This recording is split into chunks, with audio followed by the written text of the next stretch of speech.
नमस्कार।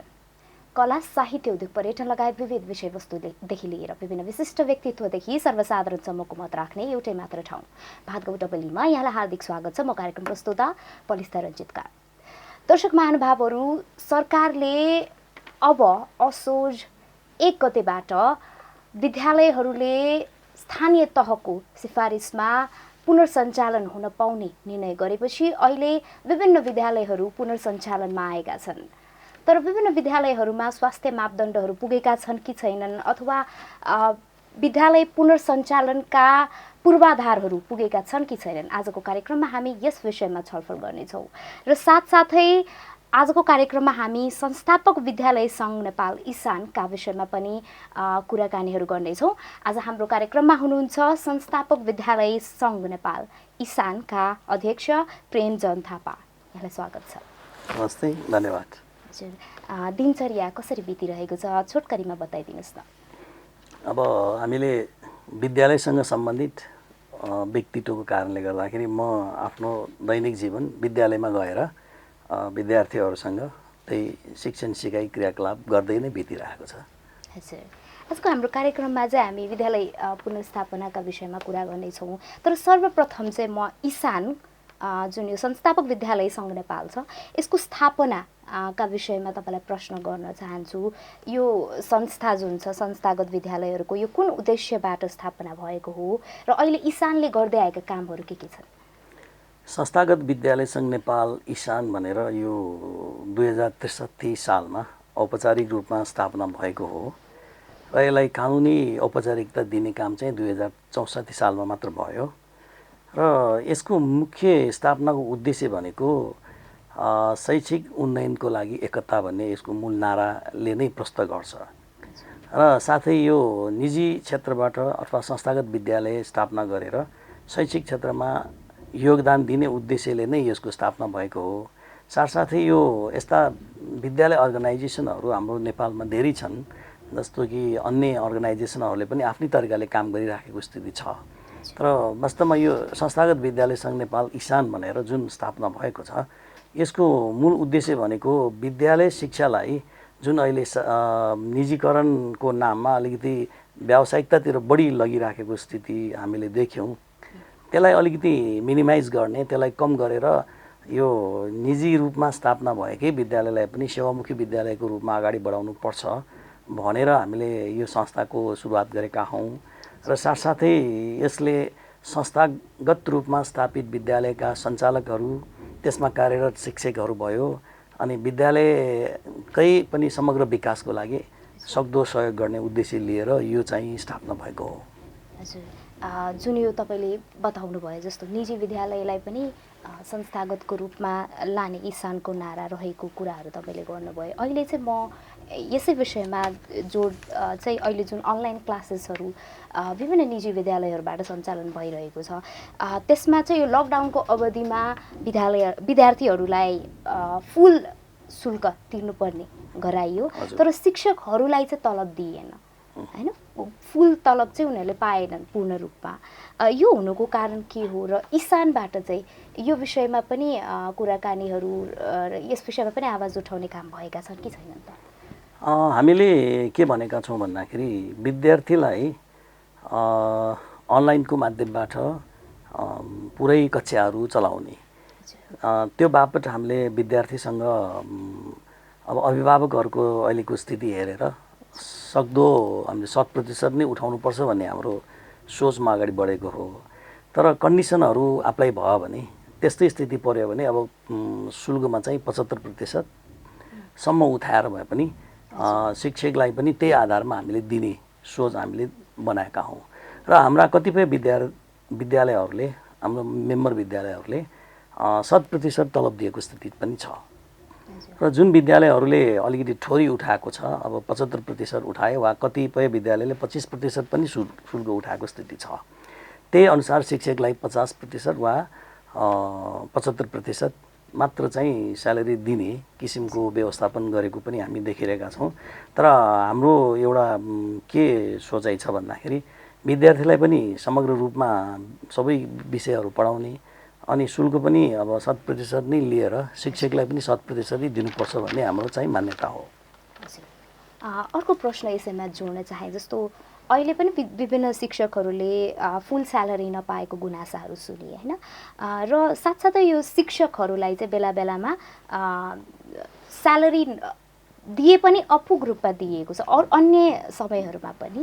जस्तो अहिले श्रम मन्त्रालयले नै न्यूनतम मासिक तलब 15,000 राख्दाखेरि पनि कैयौँ निजी विद्यालयमा शिक्षकहरू 6,000 7,000 अझ त्योभन्दा पनि कम तलबमा काम गर्न बाध्य छन्। यस विषयमा पनि तपाईँहरूले बोलिराख्नु भएको छ कि छैन त? अब यो विषयमा हाम्रो के धारणा छ भन्दाखेरि, हाम्रो मुख्य धारणा त संस्थागत विद्यालयहरूलाई निजीकरण रूपमा जुन गरिराखेको छ त्यसलाई व्यावसायिकरण गर्नु हुँदैन। अब त्यसलाई तत्काल हामीले सम्बोधन गर्नुको लागि सरकारले निजी विद्यालयलाई पनि केही प्रतिशत अनुदान दियोस् भन्ने हाम्रो माग हो। जब त्यो सरकारले अनुदान दिन्छ तब चाहिँ शिक्षकहरूलाई सरकारले निर्धारित चाहिँ दरमा हामीले स्यालेरी दिन सक्छौँ भन्ने हाम्रो मान्यता हो। तर पनि त्यो स्थिति सरकारबाट नभएको स्थितिमा हामीले के एउटा सोचले अगाडि बढिरहेका छौँ भन्दाखेरि, विद्यालयमा विद्यार्थी सङ्ख्या अनुसार उठेको शुल्कमा चाहिँ 60% चाहिँ शिक्षकको तलबमा अनि बाँकी 40% चाहिँ अन्य व्यवस्थापनमा खर्च गर्ने किसिमको हाम्रो सोचाइअनुसार त्यो अहिले अगाडि बढिराखेको स्थिति छ। अब जहाँसम्म अब थोरै तलबमा काम गर्नुपर्ने बाध्यता छ हाम्रा शिक्षकहरूको, त्यो विद्यालयमा शिक्षकहरूको अनुपात अनि विद्यार्थीको अनुपातमा अलिकति नमिल्दाखेरि त्यो भएको हुनुपर्छ। अब जस्तो कि अब विद्यालयमा शिक्षकहरू त हुनै पर्यो, तर विद्यार्थी सङ्ख्या कम भएको अवस्थामा निश्चित रूपमा तलब दिन सकिने स्थिति रहँदैन। जुन सरकारको निर्धारित दर रेटमा दिन सक्ने स्थिति रहेन। त्यस अवस्थामा हामीले विद्यालयको विद्यार्थीबाट उठेको रकममध्येको 60% चाहिँ तलबमा वितरण गर्ने अनि 40% अन्य व्यवस्थापनमा खर्च गर्ने किसिमको व्यवस्थापन हामीले गरिरहेको छ। अब यो शिक्षकहरूकै कुरा गर्नुपर्दाखेरि चाहिँ अन्य काम गर्नु पर्यो भने चाहिँ स्किल चाहिने, एक्सपिरियन्स चाहिने, तर शिक्षक बन्नलाई चाहिँ लास्ट अप्सन भन्छ नि मान्छेले होइन, केही नबनेपछि चाहिँ अन्त्यमा गएर शिक्षक बन्नुपर्ने, जुन एउटा शिक्षकहरूको लागि पनि एउटा अभिमुखीकरणको लागि अथवा यो हुन्छ नि राम्रो टिचर्सहरू आओस् भनेर एक प्रकारले अभियान चलाउनको लागि तपाईँहरूले के गरिराख्नु भएको छ त? अब यो हाम्रो नेपालको सन्दर्भमा एउटा दुर्भाग्य नै भन्नुपर्छ। धेरै क्षेत्रमा दुलेर काम नपाउने स्थितिमा अन्तमा शिक्षक भएर पनि आफ्नो केही आम्दानीको स्रोत जुटाउने जुन हाम्रो युवाहरूको बाध्यता छ, वास्तवमा यो शिक्षा नीतिको कमजोरीको कारणले भएको जस्तो हामीलाई लाग्छ। किन भन्दाखेरि अब अन्य देशहरूमा प्राइभेट स्कुलको टिचर बन्नको लागि पनि न्यूनतम ब्याचलर पास गर्नुपर्ने स्थिति हामी देख्छौँ, ब्याचलर पास गर्नुपर्ने। तर हाम्रो त्यो स्थिति छैन। अब त्यो हुनुको मुख्य कारण के भन्दाखेरि शिक्षण क्षेत्रमा त्यति फेरि अब धेरैले काम गर्ने इन्ट्रेस्टहरू राख्न पनि राख्दैन।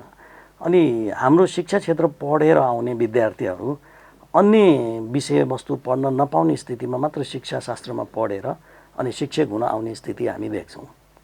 जस्तो कि अब अहिलेको एसईको कुरा गर्नु पर्यो भने अब डी ल्याउने, अब त्यस्तै सी ल्याउने जस्ता अलिकति कम चाहिँ ग्रेडिङमा पास हुनेले शिक्षाशास्त्र रोज्नुपर्ने स्थिति हामी देखिरहेका छौँ। त्यसले गर्दाखेरि राम्रो विद्यार्थीहरू शिक्षा क्षेत्रमा लाग्छु भनेर आउने स्थिति अहिले हामी देखिरहेका छैनौँ। त्यो भनेको एक हिसाबले समग्र रूपमा भन्दाखेरि शिक्षा नीतिकै कमजोरी हो भन्ने जस्तो हामीलाई लाग्छ। तर जहाँसम्म यो शिक्षा क्षेत्रमा लाग्ने शिक्षकहरू तालिम प्राप्त हुनुपर्ने, अनुभवी हुनुपर्ने, यो त एकदम महत्त्वपूर्ण विषय नै हो। शिक्षा जस्तो क्षेत्रमा चाहिँ जो पायो त्यो प्रवेश गरेर विद्यार्थीलाई टाइम पासको रूपमा शिक्षण गराउँदाखेरि भावी पुस्ता नै बिग्रिन्छ अथवा शैक्षिक क्षेत्र बिग्रिनु भनेको देशको समग्र क्षेत्रमा त्यसले असर पुर्याउने भएको कारणले गर्दाखेरि त्यस्तो स्थितिलाई हामीले अन्त चाहिँ गर्नुपर्छ। यसको लागि विशेष त सबभन्दा पहिले त सरकारी लेभलबाट त्यसको प्रयास हुनु पर्यो अनि अरू सम्बन्धित क्षेत्रबाट पनि यसमा चाहिँ एक किसिमले हातमा हात मिलाएर चाहिँ जानुपर्ने स्थिति हामी देख्छौँ। अहिले चाहिँ शिक्षाको हुन्छ नि एउटा क्वालिटी पनि खस्किएको विभिन्न अभिभावकहरूले यो आभास पनि गरेका छन् होइन। पछिल्लो समयको एसइको कुरा गर्नुपर्दाखेरि चाहिँ शिक्षण संस्थाहरूले मनपरी रूपमा विद्यार्थीहरूलाई नम्बर दिएको होइन। ए आउनु नपर्ने A+ आउनै नपर्ने विद्यार्थीहरूलाई पनि A+ दिएको यस्तो अवस्थामा चाहिँ जुन एउटा शिक्षा क्षेत्रमा जुन एउटा हुन्छ नि क्वालिटीमा डिग्रेडेसन आएको छ नि, अनि जुन प्रडक्ट्सहरू छन् विद्यार्थीहरू छन् तिनीहरूको रिफाइनमेन्ट नभएको जस्ता कुराहरू छन्। यसमा पनि तपाईँहरूले के गरिराख्नु भएको छ, के सोच्नु भएको छ? अब यो मार्क्स बढी दिने एउटा चाहिँ कारण के हुनसक्छ भन्दाखेरि हामी इभ्यालुएसनमा एउटा टिचर मेड टेस्ट भन्छौँ, अर्को स्ट्यान्डर्डाइज टेस्ट भन्छौँ। अब जहाँसम्म स्ट्यान्डर्डाइज टेस्ट भयो भने विद्यार्थीको सही मूल्याङ्कन हुन्छ, त्यसमा शिक्षकको भूमिका हुँदैन। आफूले पढाउने विद्यार्थीको परीक्षा अन्य माध्यमबाट अन्य शिक्षकले नै कापी जाँच्ने स्थिति त्यसमा हुन्छ। तर अहिले यो कोभिडको कारणले गर्दाखेरि त्यो स्ट्यान्डर्डाइज टेस्टको स्थिति रहेन, जसले गर्दाखेरि एउटा विद्यालयमा पढ्ने विद्यार्थीको इभ्यालुएसन चाहिँ त्यही विद्यालयमा पढाउने शिक्षकबाटै अनि त्यही विद्यालयमै परीक्षा सञ्चालन गरेर गर्नुपर्ने स्थिति देखियो। यसलाई हामी टिचर मेड टेस्ट भनेर भन्छौँ। त्यसले गर्दाखेरि अलिकति मानवीय स्वभाव पनि हो, आफ्नै विद्यार्थीको लागि शिक्षकले अलिकति त्यसलाई बायसनेस भन्ने कि अब जुन शब्द प्रयोग गर्दाखेरि पनि हुन्छ, आफ्नै विद्यार्थी हो भन्ने हिसाबले त्यसको परीक्षण गर्दाखेरि मार्क्स चाहिँ अलिक थोरै बहुत बढी दिने किसिमको स्थिति चाहिँ देखिएको हो। त्यसले गर्दाखेरि यो A+ आउने सङ्ख्या भनौँ अब 4मा 4 GPA ल्याउनेको सङ्ख्या म्याक्सिममै बढेको स्थिति चाहिँ देखिया छ। यो हुनुको मुख्य कारण चाहिँ टिचर मेड टेस्ट अथवा शिक्षक निर्मित परीक्षाको कारणले गर्दा नै हो। हजुर, अब जुन यो लकडाउनको कुरा गर्न चाहन्छु, लकडाउन अवधिभरि चाहिँ अनलाइन क्लासेसहरू भयो होइन। अब चाहिँ यो कोर्स जुन हुन्छ नि, यो कोर्स चाहिँ कुन रूपमा अगाडि बढ्छ त? पुरै कोर्स विद्यार्थीहरूले पढ्छन् कि तपाईँहरूले काटछाट गरेर कोर्स डिजाइन गरेर उनीहरूलाई चाहिँ यति कोर्स पढे पनि हुन्छ भनेर छुट्याउनुहुन्छ त? अब अहिले यो कोभिडले गर्दाखेरि 100% कोर्स कम्प्लिट गर्ने स्थिति त अब देखिएको छैन। त्यो भएको हुनाले विगतमा जस्तै 75% सम्म कोर्सलाई कम्प्लिट गर्न सकिने सम्भावना चाहिँ छ। त्यो अनलाइनको माध्यमबाट पनि भइहाल्यो। अब केही समयपछि यदि फिजिकली त्यो क्लासहरू सुरु गर्न पाइयो भने अझ राम्रोसँग अगाडि कोर्स लैजान सक्ने स्थिति चाहिँ छ। तर 100% त्यो कोर्स कम्प्लिट गर्ने खालको स्थिति अहिलेसम्म देखिएको छैन। हजुर, अब चाहिँ यो विद्यालय पुनर्सञ्चालनकै कुरा गरौँ। जस्तो स्थानीय तहको आह्वानमा चाहिँ अहिले विद्यालयहरू खोल्न पाइने भनेर प्रावधान छ र साथसाथै स्वास्थ्य मापदण्डहरू पुरा गरेको हुनुपर्ने विद्यालयले भन्ने कुरा पनि प्रत्याभूत गर्नुपर्ने सरकारले भनेको छ। तर अहिले विद्यालयहरू खोलिरहेको अवस्थामा स्वास्थ्य मापदण्ड पुगेको नपुगेको यो कुराको कुनै सुनिश्चितता छैन र साथसाथै जोखिम क्षेत्रहरू घोषणा गरेर चाहिँ विद्यालय कहाँ खोल्न पाउने र खोल्न नपाउने विषयमा सरकारले कुरा गरेको छ। यो पनि भएको जस्तो छैन। अहिले कस्तो अवस्था छ त विद्यालय पुनर्सञ्चालनको? अब विद्यालय पुनर्सञ्चालन सम्बन्धमा हालै नेपाल सरकारले एउटा निर्णय गरेको कुरा हामी देखिरहेका छौँ। जुन निर्णय अनुसार विद्यालयलाई सञ्चालन गर्न नदिने, तर स्थानीय सरकार जस्तो नगरपालिका गाउँपालिकाको अनुमतिमा उनीहरूको जिम्मामा यदि पूर्वाधारहरू आवश्यक त्यो स्वास्थ्यका मापदण्डहरू पुर्याएर सञ्चालन गर्न पाउने किसिमको चाहिँ निर्णयमा व्यवस्था गरिएको छ। त्यसले गर्दाखेरि एकातिर विद्यालय सञ्चालन गर्नको लागि सिधै यो अनुमति पाएको स्थिति देखिएन, अनि अर्कोतिर स्थानीय निकायले पनि विद्यालय सञ्चालनको अनुमति दिइहालौँ, केही त्यस्तो अब फेरि स्थिति भयावह भयो भने आफूले सम्हाल्न सक्ने हो कि होइन भन्ने जस्ता अन्यलले गर्दाखेरि यहाँनिर स्थानीय सरकार अनि अभिभावक शिक्षक र विद्यालय सञ्चालकहरू एकदम अन्यलको स्थितिमा छ। नेपाल सरकारले कम्तीमा निश्चित रूपमा चाहिँ यसरी नै गर्ने भनेर निर्णय दिएको भए त्यस्तो स्थिति नहुने थियो कि जस्तो हामीलाई लाग्छ। भनेपछि क्लियरली चाहिँ निर्णय भएको छैन यस विषयमा? हजुर।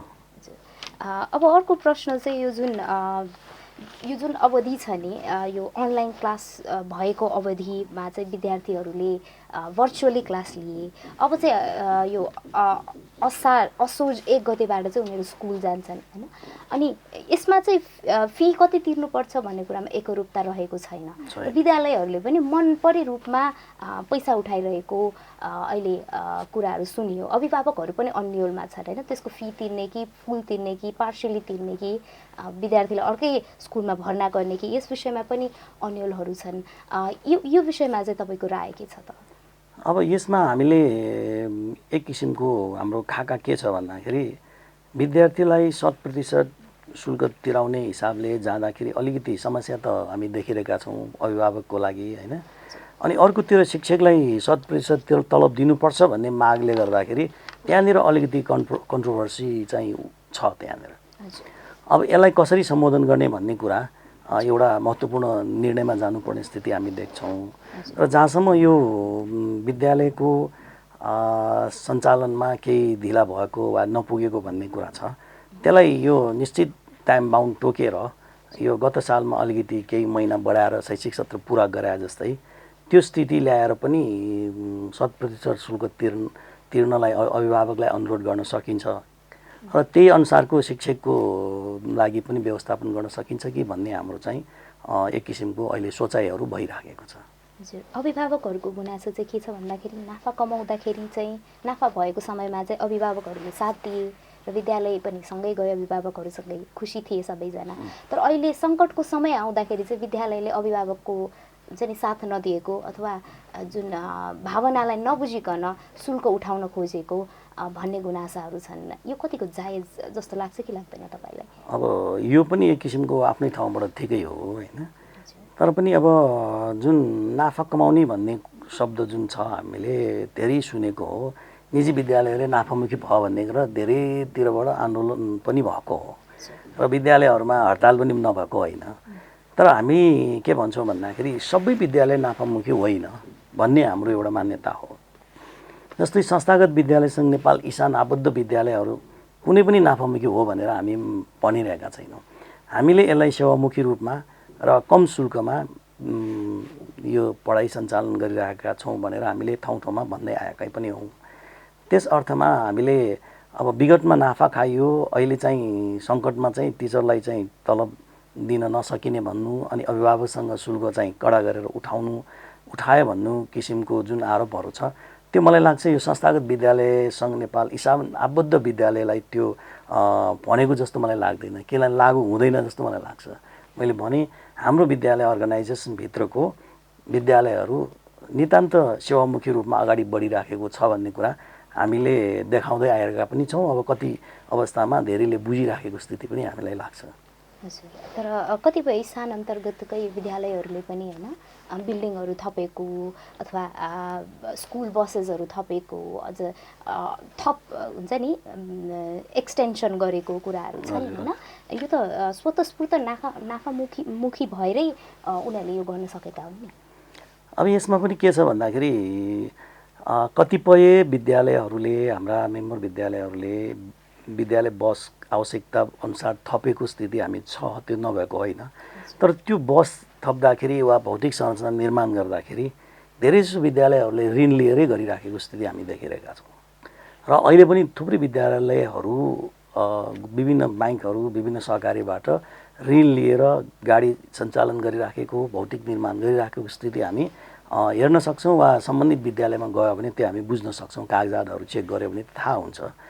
त्यो भएको कारणले गर्दाखेरि अहिले हामीले यो हालसालै एउटा वक्तव्य के जारी गर्यौँ भन्दाखेरि यो कोभिड अवधि झन्डै 1.5 वर्षको अवधिलाई शून्य समय मानेर त्यसरी विद्यालयको भौतिक संरचना निर्माणको लागि बस खरिदको लागि जुन ऋण लिएको छ त्यो ऋणमा ब्याज कम्तीमा मिना गरिदिनुपर्छ भनेर हामीले त्यसै भएर आवाज उठाएका हौँ। त्यही भएर विद्यालयले नाफा कमाएरै यसरी निर्माण गर्यो भन्ने कुरा सत्य चाहिँ होइन, त्यसलाई यसरी बुझ्नुपर्छ।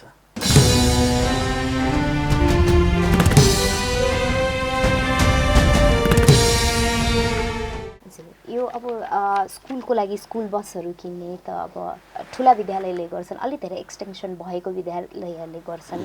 तर साना साना विद्यालयहरू चाहिँ अहिले हुन्छ नि लो हुने अवस्थामा छन् होइन। यो कोभिड कालपछि त झन् साना साना विद्यालयहरूको अस्तित्व नै लोप हुने भनेर विभिन्न खबरहरू सुनिन्छन्। यस्ता विद्यालयहरूको लागि पनि तपाईँहरूले केही गर्नुभएको छ कि छैन? यो त एउटा ठुलो समस्याको रूपमा हामीले देखिरहेका छौँ, किनभने यो महामारीको कारणले गर्दाखेरि ससाना संस्थागत विद्यालयहरू करिब करिब सदाका लागि बन्द हुने नै स्थिति हामी देखिरहेका छौँ र त्यो संस्थामा कार्यरत शिक्षक कर्मचारीहरूले रोजगारी गुमाउनु पर्ने स्थिति अहिले चाहिँ आइराखेको हामी देखिरहेका छौँ।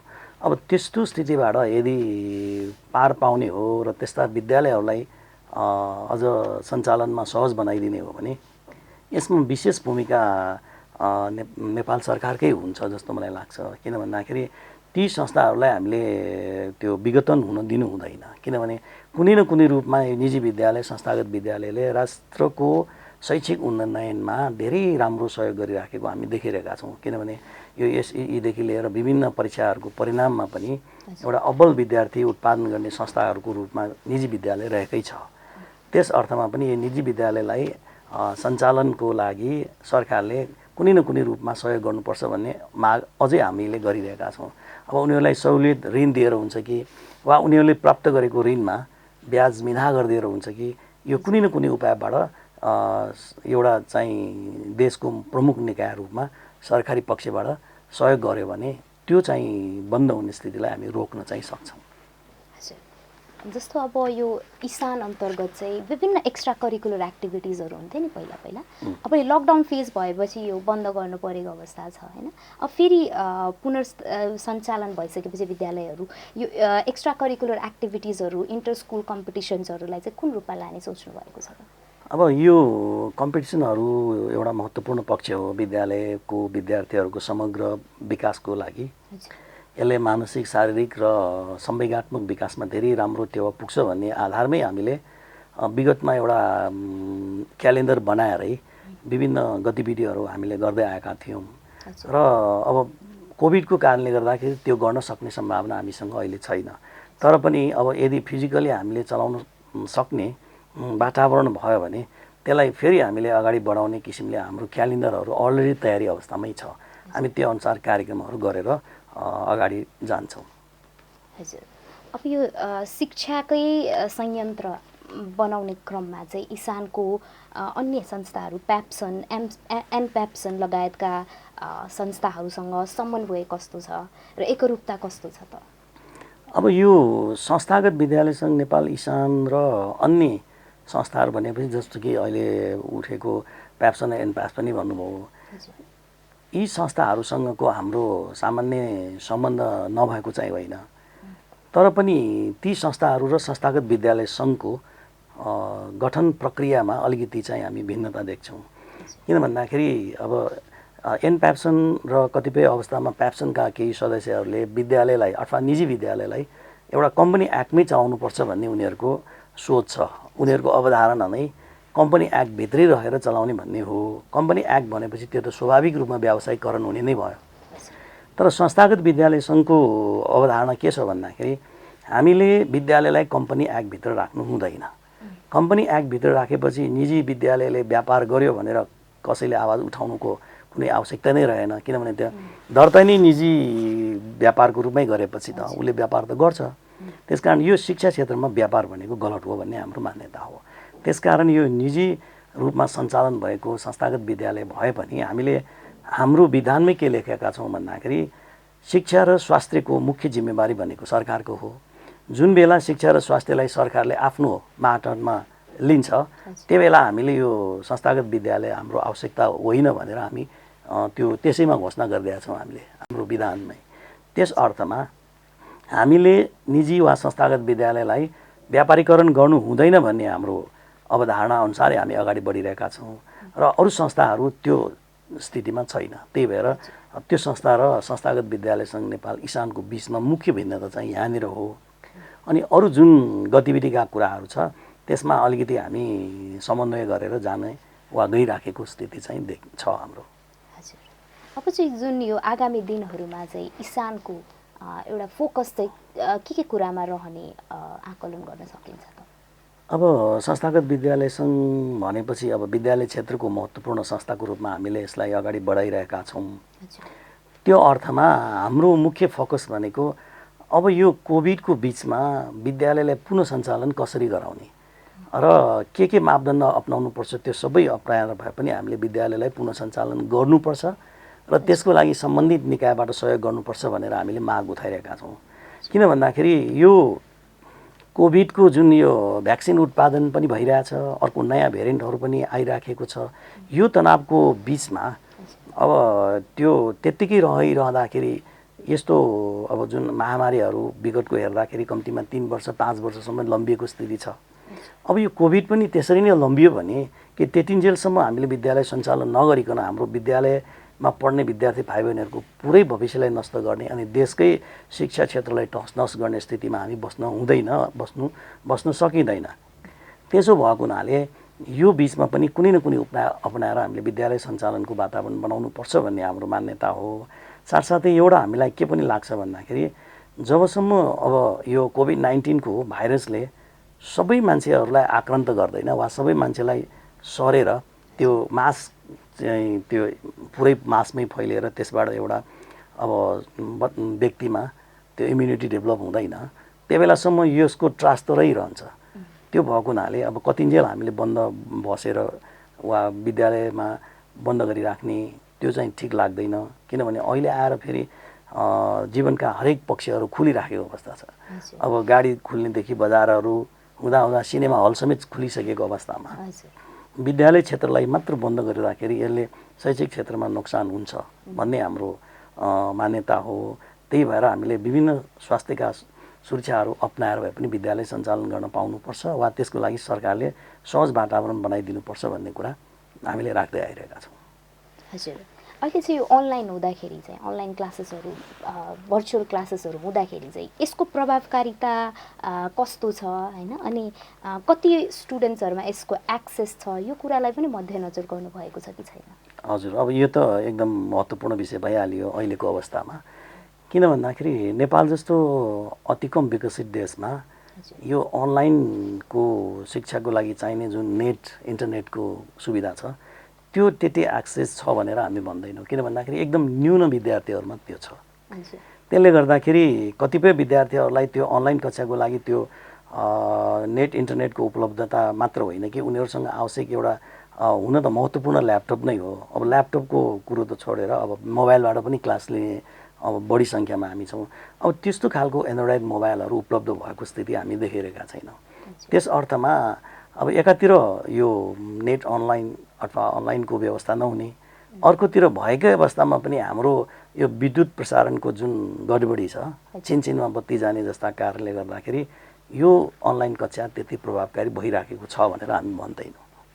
तर पनि यो कोभिडको कारणले विद्यार्थीहरूलाई त्यत्तिकै राखिराख्नु भन्दाखेरि किन अब कुनै एउटा उपायबाट अलिकति भए पनि सम्भव भएसम्म केही शैक्षिक कार्यक्रमलाई जारी राख्ने कामको हिसाबमा मात्र यसलाई अनलाइन अहिलेको विकल्प भएर चलिराखेको हो।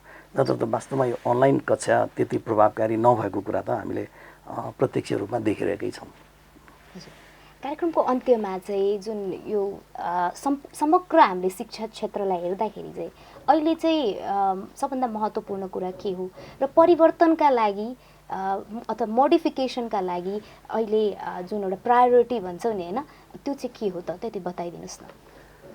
अब अहिलेको हुन त अब हरेक क्षेत्रलाई हामीले मोडिफाई गरेर डेभलप गरेर लानको लागि महत्त्वपूर्ण पक्ष भनेको शिक्षा नै हो। र अहिले कोभिडको कारणले गर्दाखेरि यो शिक्षा क्षेत्र अलिकति दावाडोलको स्थितिमा छ। र हामीलाई के लाग्छ भन्दाखेरि अहिलेको स्थितिमा यतिकै बसेर हामी भौतिक रूपमा कक्षा सञ्चालन नगरिकन बस्ने हो भने अहिले त नयाँ नयाँ भेरिएन्टहरू देखिरहेछ, डेभलप भइरहेको छ भन्छ। फेरि अर्को एउटा प्रमुख खतरा के हामी महसुस गर्न सक्छौँ भन्दाखेरि त्यसको लागि आवश्यक भ्याक्सिन निर्माण भइराखेको छ। सबै विद्यार्थी र शिक्षकलाई भ्याक्सिन दिनुपर्छ, त्यो उपलब्ध गराउने काम सरकारले गर्नु पर्यो पहिलो कुरो। अनि अर्को कुरो अब भ्याक्सिन लगाएर पनि कोभिड नलाग्ने भन्ने रहेनछ भन्ने कुरा त हामीले देखिहाल्यौँ। अब त्यो स्थितिमा भोलि अर्को एउटा खतरा भ्याक्सिन रेजिस्टेन्ट भेरिएन्ट डेभलप भयो भने के गर्ने त भन्ने कुरा पनि आउँछ नि त। के त्यतिन्जेलसम्म हामी स्कुलै नचलाइकन बस्ने स्थिति त भएन। त्यसकारण यो हामीले एउटा कुरो के बुझ्नु उपयुक्त जस्तो मलाई लाग्छ भन्दाखेरि यो कोभिड चाहिँ मानव बस्तीमा अथवा यसरी फैलिरहेको यो कोरोना एक किसिमको आगलागी जस्तै हो, जङ्गलमा फैलिएको आगलागी जस्तै। जबसम्म त्यो आगोले प्रत्येक जङ्गलको बिरुवाहरूलाई छोएको हुँदैन तबसम्म त्यो आगो निभ्दैन भने जस्तै यो कोरोनाको स्थिति पनि अहिले त्यस्तै होला जस्तो हामीलाई लाग्छ। किन भन्दाखेरि प्रत्येक व्यक्तिमा त्यो कोरोनाको प्रभावहरू देखिँदै जान्छ अनि त्यो प्रतिरोधात्मक क्षमता विकास हुँदै जान्छ अनि चाहिँ समग्र रूपमा बिस्तारै त्यो शैक्षिक क्षेत्र पनि लयमा फर्किन्छ जस्तो हामीलाई लाग्छ। अब त्यसको लागि सबभन्दा महत्त्वपूर्ण शिक्षै भएको हुनाले शिक्षालाई नै जोड दिएर अगाडि बढ्नुपर्छ र भौतिक रूपमै पनि विद्यालय सञ्चालन गर्नुपर्छ जस्तो हामीलाई लाग्छ। हस् त, कार्यक्रममा आउनुभयो, आफ्ना कुराहरू राखिदिनु भयो, यहाँलाई धेरै धेरै धन्यवाद। यहाँलाई पनि धेरै धेरै धन्यवाद, हाम्रो यो कुराहरू राख्ने मौका दिनुभयो, यसको लागि धेरै धेरै धन्यवाद छ यहाँलाई पनि। दर्शक महानुभावहरू, आजको हाम्रो कार्यक्रममा हामीले विद्यालय पुनर्सञ्चालनका विषयमा कुराकानी गऱ्यौँ र साथसाथै समग्र शिक्षा क्षेत्रको बारे पनि कुराकानीहरू गऱ्यौँ। आजको हाम्रो कार्यक्रममा हुनुहुन्थ्यो संस्थापक विद्यालय सङ्घ नेपाल इसानका अध्यक्ष प्रेमजन थापा। यहाँलाई कार्यक्रम कस्तो लाग्यो? कार्यक्रमका बारे तपाईँका केही प्रतिक्रिया तथा सुझावहरू भएमा bhatgautelevision@gmail.com मा आफ्ना सुझावहरू राख्न सक्नुहुनेछ। तबसम्मको लागि म कार्यक्रम प्रस्तोता पलिस्ता रञ्जितकार यहाँहरूबाट बिदा हुन चाहन्छु। नमस्कार।